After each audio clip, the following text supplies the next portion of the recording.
masukin si ini kacang medenya, kita masukin. Kalau teman-teman mau dimasukin dari awal itu boleh juga, itu tergantung selera lagi. Nah ini kan kalau seperti ini gue maunya agak kasar seperti ini. Nah jadi kalau pas dimakan si bumbunya tuh kena kacangnya, jadi lebih berasa aja. Nah ini yang terakhir kita kasih si asam jawa.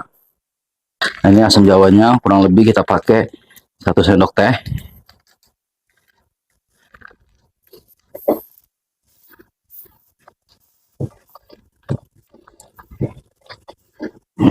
Campur.